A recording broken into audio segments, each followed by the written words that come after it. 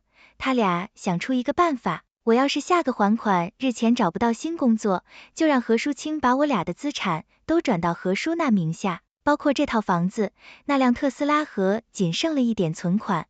因为债务人是何淑清，即使债权人能把抵押的老房子收走，这样至少能保住新房和车。那天夜里，我在何淑清手机里装了监视软件，昨晚她的婆婆在何家的3人群里提议这个方案时，几乎在被窝里冷笑出声。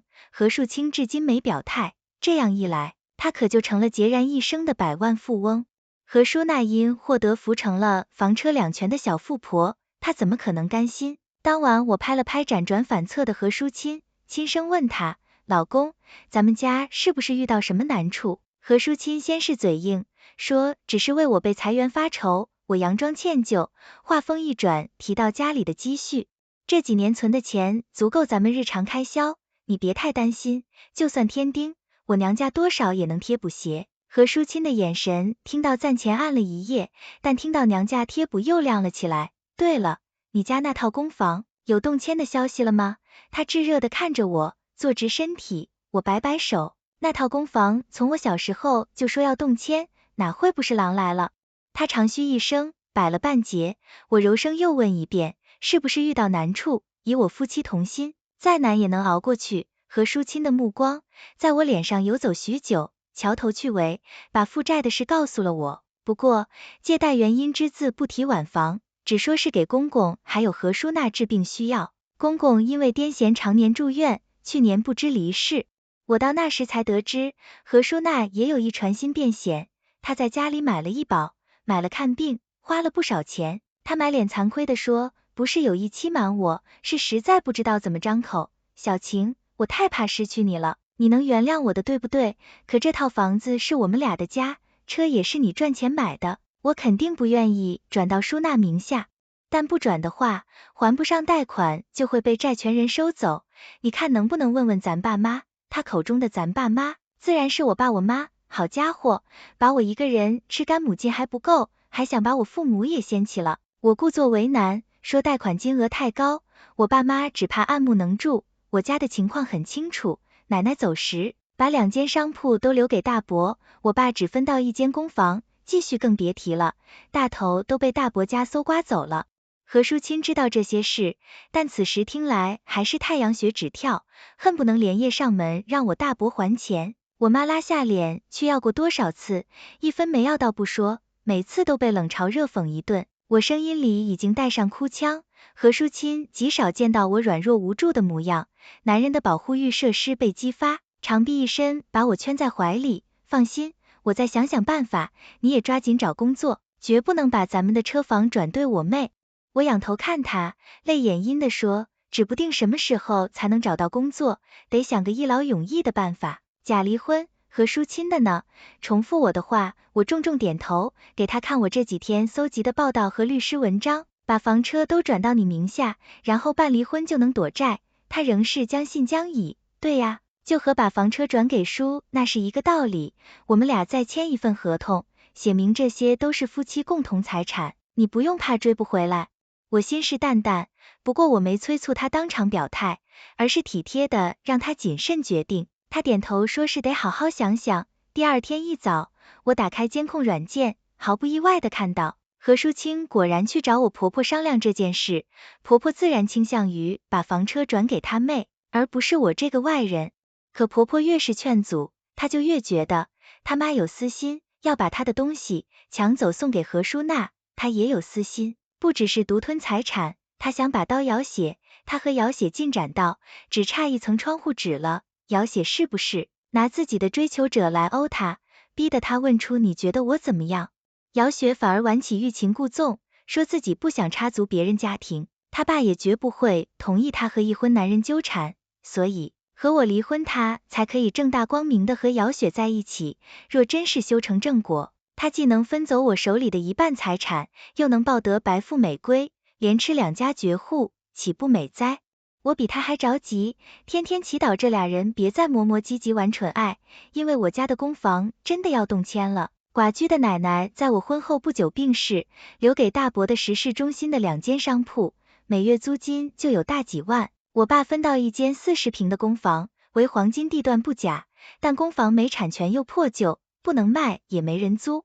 虽说公房所在地段一直传闻要动迁，传了10几年都是雷声大雨点小。我回公司签派驻合同那天，接到我妈电话，她说居委会的老朋友悄悄透露，下个月就会公布动迁方案。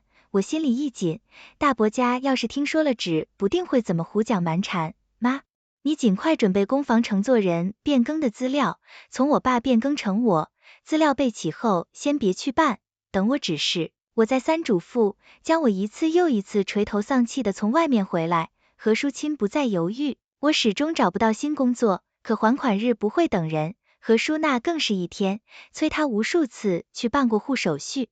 趁着婆婆带何淑娜去医院定期复诊，何淑清拉着我去了民政局。听到要经过30天冷静期才能拿到离婚证，她不冷静了。我和她自愿离婚，还有什么好冷静的？窗口人员见过也坚定点头，说好吧，你们可以考虑起诉离婚，法院调解只需要1周左右。何先生，你确定净身出户吗？我看你没什么过错啊。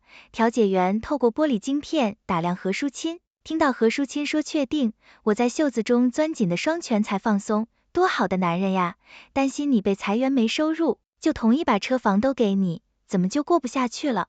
调解员把笔录拿给我签字时，惋惜的低语，我笑笑，这好男人给你要不要？调解书要7天后才能拿到，到时才能去办过户手续。何淑清怕婆婆和小姑子知道，会吵闹不休，瞒得死死的，我这边谁也没告诉，确保办过户前风平浪静。没想到幺骡子没出在家里，出在外面。何淑清说学校有事，周6一大早就出了门。我心知肚明，他是去陪妖雪看电影、逛展览，还帮他选了套潇洒的米白色休闲装。我每次自得在家算日子，周1应该就能收到调解书。堂哥一个电话打破我的安逸，小秦啊，你和妹子离婚了。苏光耀的声音听不出一丝关心，懒洋洋的像吊蛰伏的毒蛇。我张口结舌的点开他转对我的视频，是一个某音博主半小时前发布的，提醒穿米白色休闲装了男士的妻子，你老公出轨了，小三管他叫老师。视频里是一男一女的背影，紧挨着坐在电影院里，看上去电影刚散场，男女本来耳边厮磨，十指紧扣，突然女生好像看到什么，把男人的手一甩，你不是说和他离婚了吗？怎么还戴着婚戒？女生娇声迟到，做事要走，男人赶紧拉住，一边扎婚戒一边婉语道歉。视频里看不到俩人的正脸，但熟人还是能辨认出来，男的是何树清，女的是姚雪。我心中暗骂，真是败事有余，约个会还能落到路人的眼。我先3言2语打发到堂哥，说何树清在学校待着，他认错人了，然后马上私信博主，让他删帖。博主正好在线，秒回3个问号，你是当事人吧？那个小女生只3当3，有脸做没脸认，骂得深得我心。但现在不是同仇敌忾的时候，我赶忙解释我就是视频里出轨男的妻子，并把结婚证模糊掉名字发给他。博主确认我的身份后删掉了视频，怒气不争的补了一句，你是打算继续装聋作哑？有什么我能帮你的吗？我回了句谢谢，没再多说。我相信这个博主的热心和正直，但他除了耐心听我抱怨，也做不了别的，更何况人家没有义务解决我的困境。我一直不擅长求助他人，同样也抗拒别人的逾矩行为，所以我从小就被奶奶说冷心冷面，不是个好女人。我拒绝借钱给堂哥是没亲情，不愿结婚是怕吃苦，退组怀孕时怠于享乐，仿非一个女人，想要愉快生活就是自私自利，不然尽自己供养兄弟丈夫就是坏女人。那我还是继续做坏女人吧，这种好女人的标准，普度众生的菩萨也吃不消。监控软件提示我，堂哥在我这碰壁后，去联系了何淑清。我妹子天真，我可不傻，视频里就是你，那女的是你们学校的大学生吧？师生恋还是出轨？我要向校领导举报。苏光耀可不是想给我出气，他是看到前几天我在朋友圈转发的招聘信息，何淑清的大学在招编外人员，所以我虽然没有编制，但大学里的工作清闲又稳定，说出去也好听。他去年因为嫖娼被离婚，净身出户，我大伯和事娘马不停蹄，给他安排上一轮又一轮相亲，全因为他无业有名的身份黄了。何淑清火急火燎赶回家，进门先把我拽进卧室里，堵车发誓，小晴，视频里的不是我，我一直在办公室，王辉能帮我作证。王辉是他的9楼同事，肯定会帮他作证。何淑清唯恐我察觉他骑立着马，这样万一他和姚雪吹了，还有我这个备胎，我当然是相信他。可你哥非要把这件事捅到学校去，纵然我亲者自亲，但人言可畏啊。何淑清抱头坐在床边，我本来很心神，虽然这个变故是意料之外，总算是在朝着我转发招聘信息时的计划发展。要不答应帮他安排工作，我试探的开口，何淑清断然拒绝，说大学的编外人员也要本科文凭，否则他早想办法给何淑娜找个位置了。咱们和他说好，只能帮他进笔试和面试，面不面的上看他自己。我循循善诱，他会接受吗？何淑欣抬头茫然看我，你把报名搞定，我去跟苏光耀说。我主动揽下和堂哥交涉的任务，大伯和苏光耀看着我交给他们的报名记录和笔试通知，喜笑颜开。舒心只是讲师，我们也就能做到这一步了。但光耀哥相貌堂堂又会说话，我相信一定没问题的。大伯乐的嘴都要离到耳朵，说那是自然，不过您之前借我家钱的事，舒琴一直耿耿于怀，这次堂哥又拿莫须有的事去威胁他，他心里有气，只怕不好好打点。我为难的叹息，以附和娘家人交心的姿态。苏光耀一拍桌子，叫校长他敢不好好打点，自己就要去学校举报。大伯不像他儿子一根筋，明白重点是让苏光耀得到工作，而不是搞臭和疏亲。他听出我言外之意，眸色一沉，你有什么条件？我讪笑，说一家人提什么条件不条件，你能把钱还上当然是最好，要是手头紧就补张借条，不好拿回去劝劝淑亲。给我爸打借条，在他眼里和开张空头支票明区别。略一思索后，大伯当即同意。怎么还有利息？还是这么高的利率？他皱眉看着我写的借条，哎呀，这不是让淑亲顺气吗？我收好他签名按手印的借条，拍胸脯保证敦促和淑亲送佛送到西。确认离婚的民事调解书如期而至，我和何淑清当天就拿着调解书办好房子的过户手续。他主动提出暂时搬离这条房子，以划清他和车房的关系，还有原因他没说，搬出去才好和姚雪同居。婆婆和小姑子直到看见何淑清给他们打包好的行李，才知道我和他假订婚了。婆婆勃然大怒，把这个一向听话的儿子的判定行为怪到我头上。他正骂得唾沫横飞，一场空欢喜的小姑子受不了刺激开始抽搐，眼看又要犯病。我立即把120把母女俩拉走，要出事也别在我房子里出事。随着救护车的鸣笛声渐行渐远，我被很久没感受过的安静包围，紧绷太多天的神经缓缓舒展，我长吐一口气，觉得身心俱疲。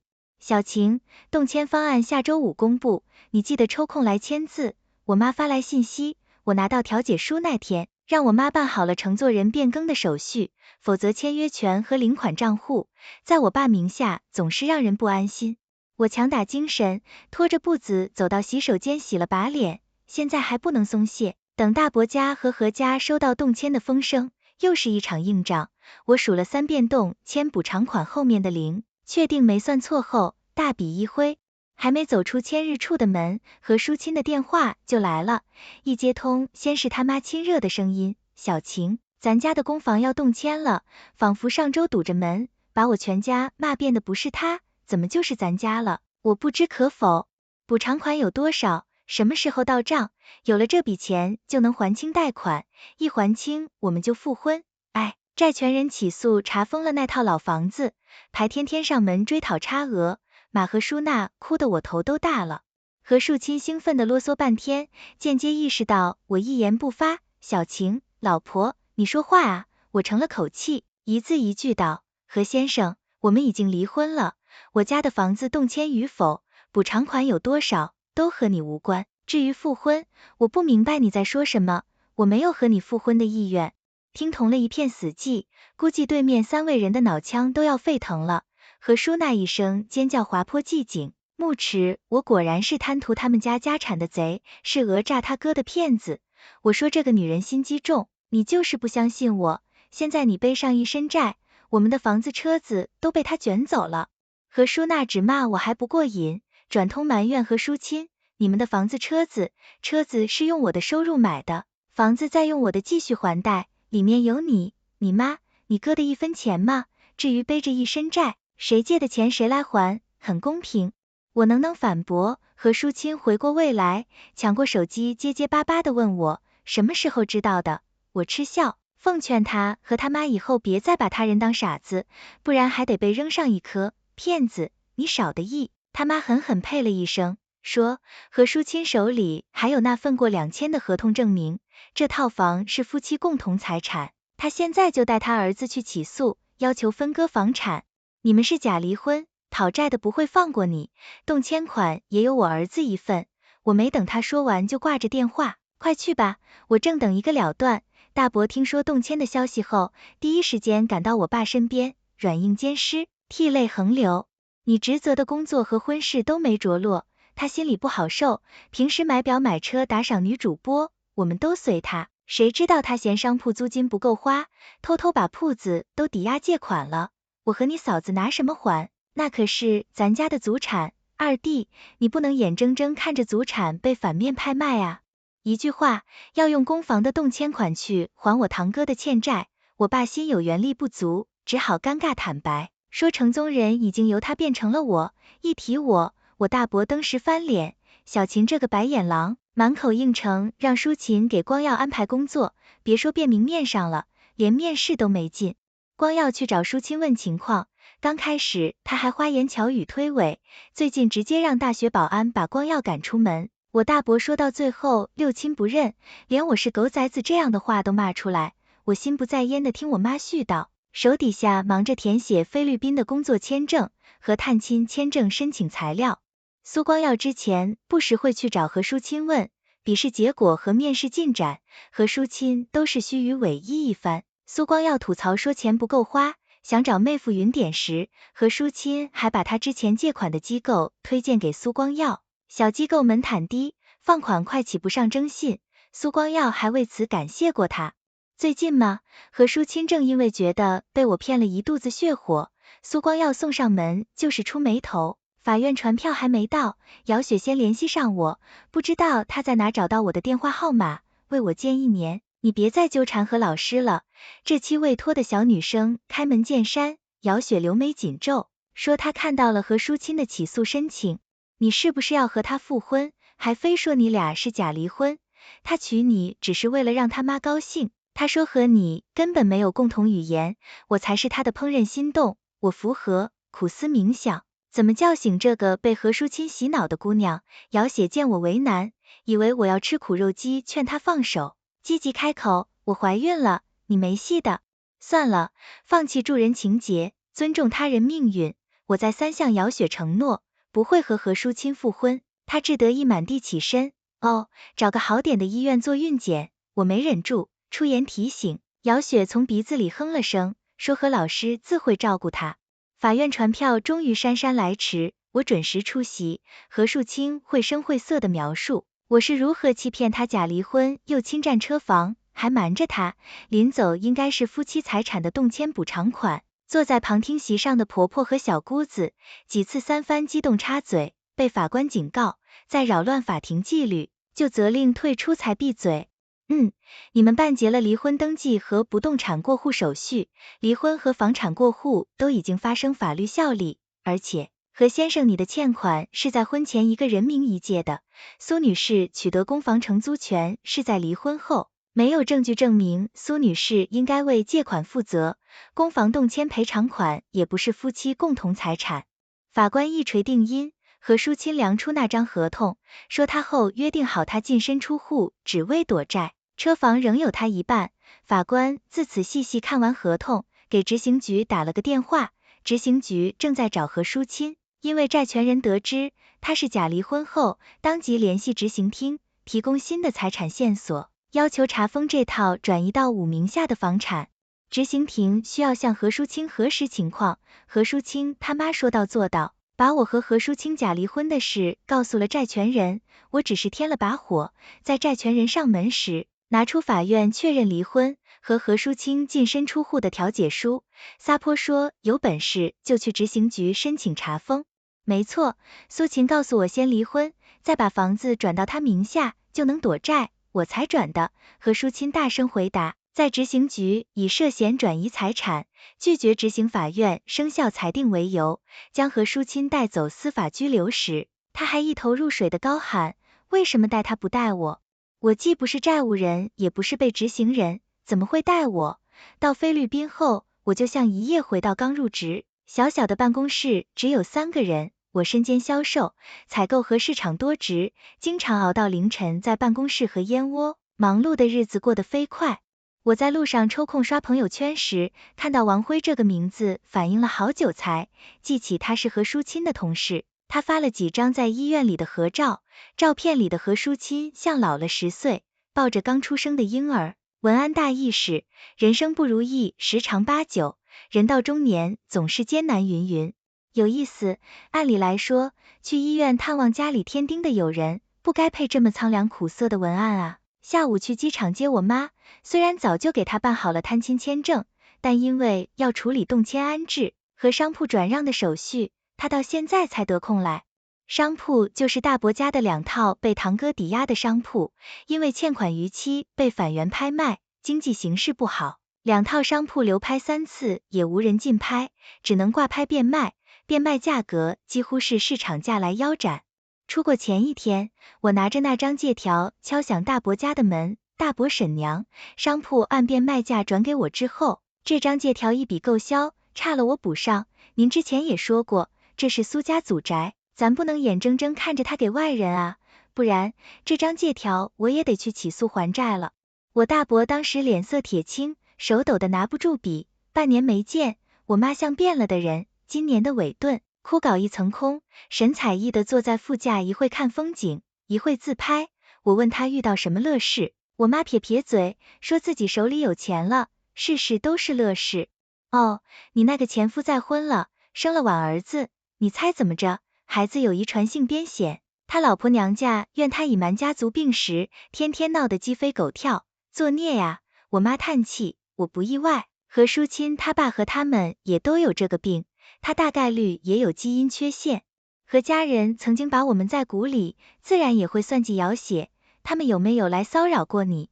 大伯家还安生吗？我担忧何属亲家还是对那套房子不死心，大伯家对商铺归我可能也咽不下气。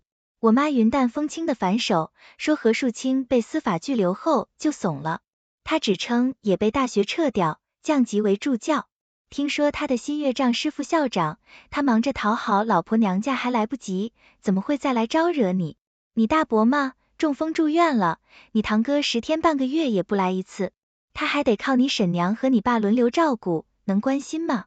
我勾了勾嘴角，问我妈需不需要给他找个地陪，带他四处转转。不用，我报好了华人旅行团，明天去长滩岛，你中共有空就来。我妈头都没抬，专心看旅行团微信群里的集合通知。我妈说的不完全对，她的容光焕发不仅是因为有钱了，而是因为她终于开始自私的生活。她发现甩掉妻子、母亲、儿媳、弟媳，走离这些桎梏后，作为自己也可以自如生活。亚热带的海风暖烘烘的涌进车里，路边的椰子树在夕阳中摇曳。我迟钝地意识到，我的新生活也已经开始了，全都完结。